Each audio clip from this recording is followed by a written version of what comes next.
सुप्रभात बच्चों। Shri Kheteshwar English academy के यूट्यूब चैनल पर हिंदी की कक्षा में आप सभी का स्वागत है। और आज हम पढ़ाने जा रहे हैं अलंकार। ये कक्षा 8 के लिए, कक्षा 10 के लिए और कक्षा 12 तीनों के लिए ही ये एक कॉमन टॉपिक है और आपके कोर्स में भी ये है, आपके काम भी आएगा। आप जो भी कविताएं वगैरह पढ़ते हैं तो उन सब में अलंकार होते हैं। अब यदि आपको अलंकार की जानकारी नहीं होगी तो आप इसके बारे में कैसे समझेंगे। तो इसलिए कुछ भी पढ़ाने से पहले मैं आप सभी को अलंकार का अर्थ क्या होता है, काव्य में उसका महत्व क्या होता है, इसके बारे में बताती हूँ। आज हम अलंकार का सामान्य परिचय लेते हैं। तो हम बढ़ते हैं अपने शीर्षक अलंकार की तरफ। अलंकार क्या होते हैं, उसका अर्थ क्या होता है। तो सबसे पहले हम इसके अर्थ को समझेंगे। अलंकार, देखिए अलंकार शब्द दो शब्दों से मिलकर बना है।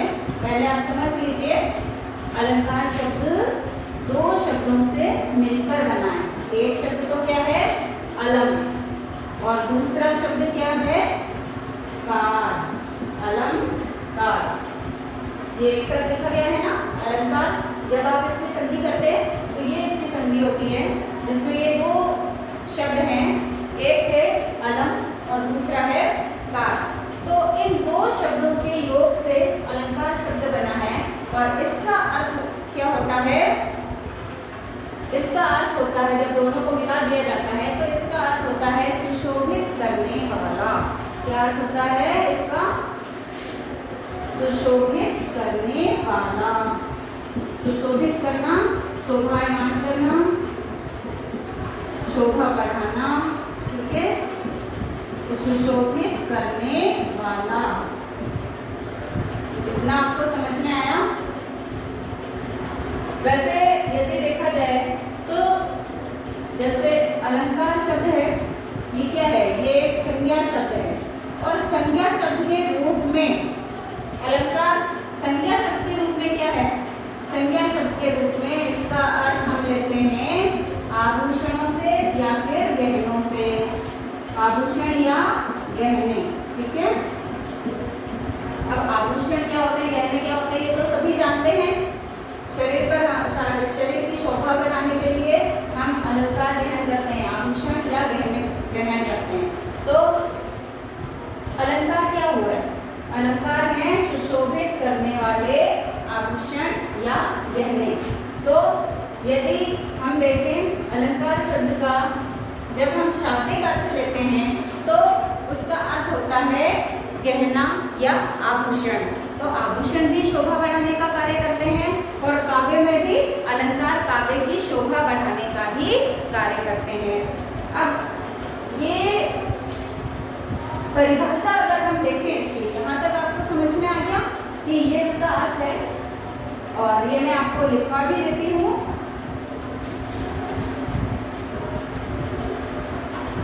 अलंकार का अर्थ,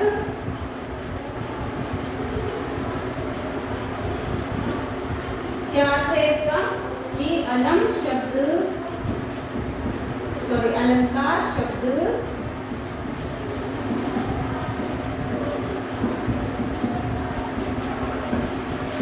दो शब्द, कौन सा, एक तो आ गया अलम और दूसरा शब्द क्या है, कार। दो शब्द अलम और कार के योग से बना है। अलम और कार के योग से बना है, जिसका अर्थ है, जिसका अर्थ है सुशोभित करने वाला। सुशोभित करने वाला,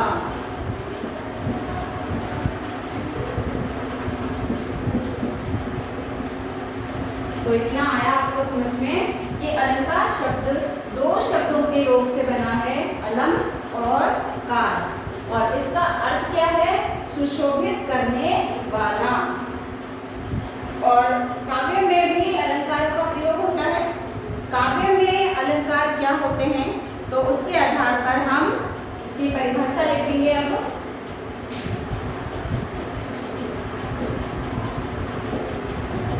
परिभाषा तो देखिए, पहले आप समझ लीजिए, इसके माध्यम से, अर्थ के माध्यम से आपको कुछ तो समझ में आया ही है, लेकिन आपको ध्यान रखना है कि अलंकार का काव्य में क्या महत्व है, इसका किस प्रकार से प्रयोग किया जाता है। तो काव्य के साथ में इसका जो प्रयोग किया जाता है उससे काव्य की शोभा बढ़ती है। काव्य की शोभा बढ़ाने के लिए अलंकारों का प्रयोग किया जाता है। जिस प्रकार से हम व्याकरण पढ़ते हैं, और व्याकरण जो है वो हमें क्या करवाता है, वो हमें भाषा के निश्चित शुद्ध परिमार्जित रूप का बोध कराता है। तो उसी व्याकरण के कारण हम भाषा को शुद्ध रूप में लिख पाते हैं, एक निश्चित क्रम में लिख पाते हैं। जो भी नियम बनाए गए हैं व्याकरण के, उसी के अनुसार हम भाषा का प्रयोग करते हैं। तो यहाँ पर काव्य रचना के लिए भी कुछ नियम बनाए गए हैं। देखिए, एक तो जब कोई सीधा सा काव्य लिखा होगा, कोई कविता लिखी होगी सीधी सी, तो हाँ बहुत ही नीरस होगी, तो हमें उसको पढ़ने में आनंद नहीं आएगा। लेकिन कुछ कविताएं ऐसी होती है जिसके शब्दों में, जिसके अर्थ में एक चमत्कार छिपा होता है, और जब हमें उस शब्द का, उस कविता में प्रयुक्त उस शब्द का और उस अर्थ का भाव समझ में आ जाता है, तो वाकई में हमको उसको पढ़ने में बहुत ही आनंद आता है। ऐसे लगता है जैसे वाकई में श्रोताओं पर उस कविता को पढ़ने का प्रभाव पड़ा है, असर हुआ है, और एकदम से उसमें जोश आया है। तो बहुत सारे शब्द ऐसे हैं जिससे कविताओं की प्रभावशीलता बढ़ जाती है, प्रभाव बढ़ जाता है, पढ़ने वाला जो है वो सरब हो जाता है, पढ़कर आनंद मिलता है उसको। तो वो किस कारण से होता है? वो कविताओं में प्रयुक्त अलंकार के प्रयोग से, अलंकार से ही होता है। तो हम इसकी परिभाषा के रूप में कह सकते हैं कि काव्य की शोभा बढ़ाने वाले तत्व या धर्म को अलंकार कहते हैं। तो इसकी परिभाषा क्या है? काव्य की शोभा बढ़ाने वाले, काव्य की शोभा बढ़ाने वाले तत्व को, बढ़ाने वाले तत्व या शब्द को कहते हैं अलंकार। शब्द को अलंकार कहते हैं। तो इतना आपको समझ में आ गया अलंकार का अर्थ क्या है, अलंकार की परिभाषा क्या है। अलंकार अलम और कार दो शब्दों से मिलकर बना है, जिसका अर्थ होता है शोभा बढ़ाने वाला या सुशोभित करने वाला। और इसकी परिभाषा, काव्य की शोभा बढ़ाने वाला तत्व, धर्म या शब्द को अलंकार कहते हैं। तो इतना तो आपको समझ में आया। अब देखिए इसका महत्व क्या है काव्य में, साथ ही साथ मैंने आपको बताया भी है, थोड़ा और समझ लीजिए कि काव्य में चमत्कार उत्पन्न करने के लिए कुछ ऐसे शब्दों का प्रयोग किया जाता है जहाँ कविता में किसी अर्थ में या किसी शब्द में ही एक चमत्कार छिपा होता है, और उसी के कारण से उस कविता की, उस काव्य की शोभा बढ़ जाती है। और यही इस अलंकार का महत्व है कि ये काव्य की शोभा बढ़ाता है। अब हम इसके भेद करेंगे। जिस प्रकार से व्याकरण में हम जो भी पढ़ते हैं, समास पढ़ते हैं या फिर हम संधि पढ़ते हैं, संज्ञा पढ़ते हैं, सर्वनाम है, इन सब के भी भेद होते हैं, उसी प्रकार से अलंकार के भी भेद हैं। और अलंकार के 3 भेद हैं। कौन कौन से भेद हैं इसके बारे में हम चर्चा करते हैं, पढ़ते हैं।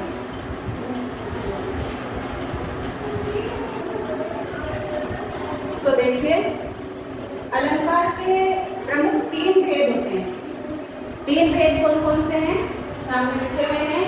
पहला है शब्दालंकार, दूसरा है अर्थालंकार तीसरा है उभयालंकार। अब शब्दालंकार क्या होते हैं, अर्थालंकार क्या होते हैं और उभयालंकार क्या होते हैं, इसके बारे में थोड़ा सा आपको बताते हैं। देखिए नाम से ही पता चल रहा है, शब्दालंकार जहाँ चमत्कार शब्दों में होता है, काव्य में जहाँ शब्दों में चमत्कार होता है वहाँ पर शब्दालंकार होता है। इसी प्रकार से काव्य में जहाँ अर्थ में मतलब शब्द में चमत्कार ना होकर के उसके अर्थ में चमत्कार होता है वहाँ पर अर्थालंकार होता है। और उभयालंकार क्या होता है, उभय का अर्थ क्या होता है, दोनों। तो उभयालंकार वो होते हैं जहाँ पर चमत्कार शब्द और अर्थ दोनों में ही होता है। तो उभयालंकार क्या है, जहाँ पर काव्य में शब्द और अर्थ दोनों में ही चमत्कार होता है, लेकिन इसके कुछ कम ही अलंकार हैं। और वैसे भी हमारे कोर्स में शब्दालंकार और अर्थालंकार ही है, तो हम शब्दालंकार और अर्थालंकार के बारे में बात करेंगे, लेकिन डेफिनेशन हम तीनों की लिख लेते हैं। तो सबसे पहले हम लिखते हैं शब्दालंकार की परिभाषा। शब्दालंकार किसे कहते हैं, क्या होते हैं, ये तो मैंने आपको बता दिया। अब इसकी एक बार हम लिखित रूप में भी परिभाषा देख लेते हैं। देखिए, जहाँ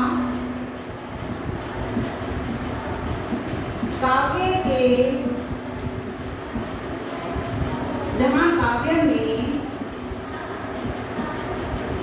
शब्दगत चमत्कार होता है, अर्थात शब्दों में चमत्कार होता है, शब्दगत चमत्कार होता है,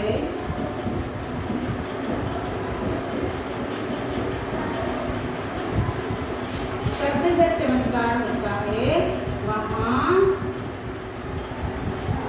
उसे शब्दालंकार कहते हैं, उसे शब्दालंकार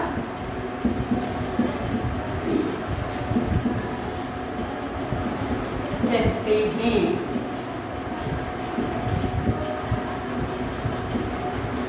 देखा आपने, जहाँ काव्य में शब्दगत अर्थात शब्दों में चमत्कार होता है वहाँ पर उसे शब्दालंकार कहते हैं।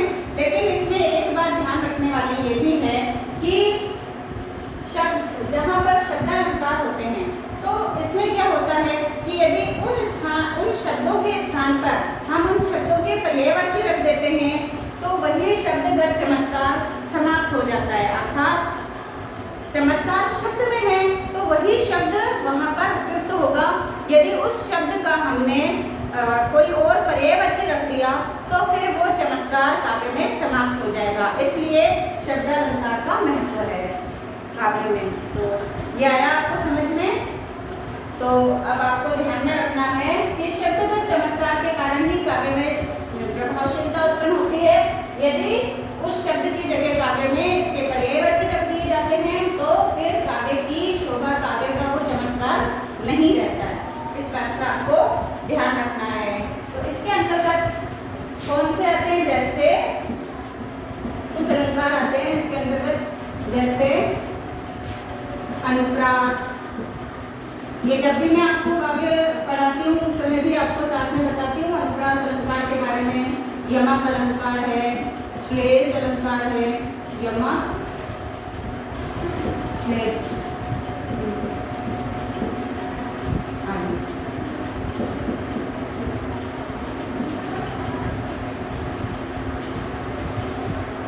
फिर देखिए अर्थालंकार।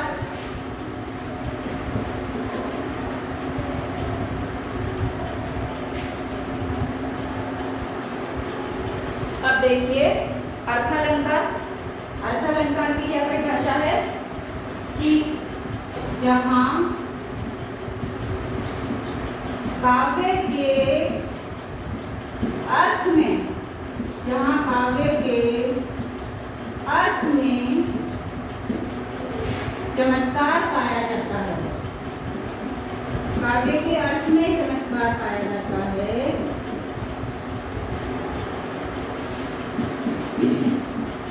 वहाँ अर्थालंकार होता है।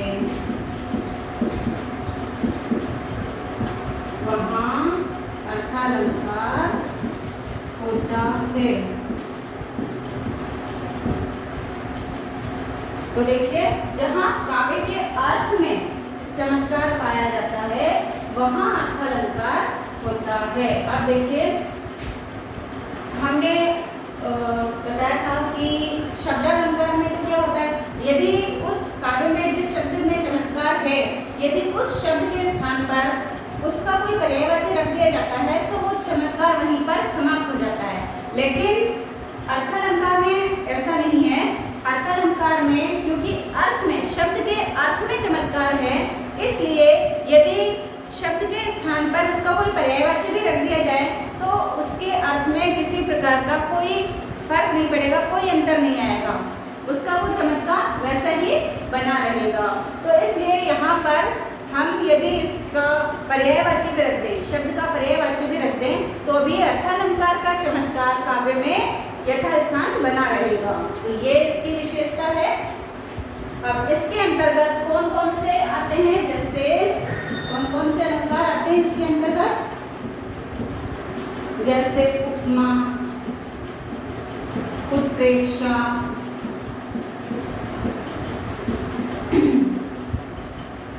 या फिर इसके अलावा बहुत सारे अलंकार हैं ऐसे तो, जैसे रूपक है, अतिशयोक्ति अलंकार है, रूपक, अतिशयोक्ति।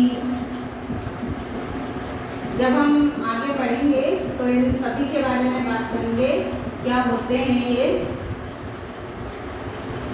तो उपमा, उत्प्रेक्षा, रूपक, अतिशयोक्ति, ये सभी अलंकार अर्थालंकार के अंतर्गत आते हैं। अब इनके बारे में अधिकतर मैं जब भी काव्य आपको पढ़ाती हूँ, काव्यखंड पढ़ाती हूँ, उस समय इनके बारे में भी आपको जानकारी देती रहती हूँ। इसी तरीके से शब्दालंकार जब मैं आपको काव्य पढ़ाती हूँ तो शब्दालंकार में भी जैसे अनुप्रास है, या फिर अनुप्रास अलंकार है, या यमक अलंकार है, श्लेष है, उसके बारे में भी आपको बताया जाता है। तो आपको समझने में बहुत आसानी रहेगी। लास्ट हम देख लेते हैं उभय अलंकार। और उभय अलंकार जो है उसमें क्या होता है, तीसरा उभय अलंकार।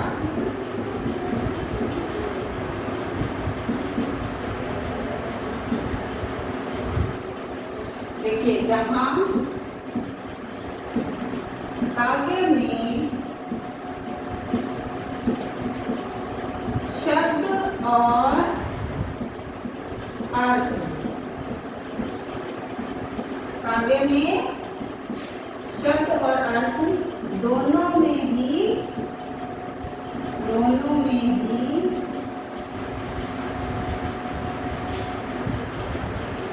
चमत्कार होता है।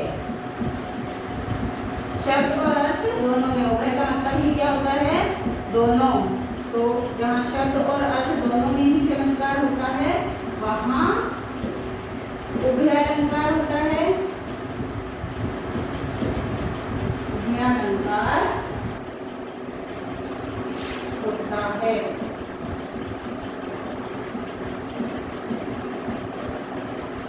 तो ये अलंकार के संबंध में उनका अर्थ, अलंकार का महत्व काव्य में, या फिर अलंकार के भेद, उनकी परिभाषा, तो हमने आज ये सारे पढ़े हैं। अब हम अगली कक्षा में शब्दालंकार, अर्थालंकार आदि के भेद के बारे में जानेंगे। कौन कौन से भेद होते हैं, उनकी क्या परिभाषा है और क्या उनका काव्य में महत्व है, कैसे उनसे उनका प्रयोग करते हुए काव्य में चमत्कार उत्पन्न किया जा सकता है। तो अगले कक्षा में हम ये सब पढ़ेंगे। आज के लिए इतना ही। आपका दिन शुभ हो। धन्यवाद।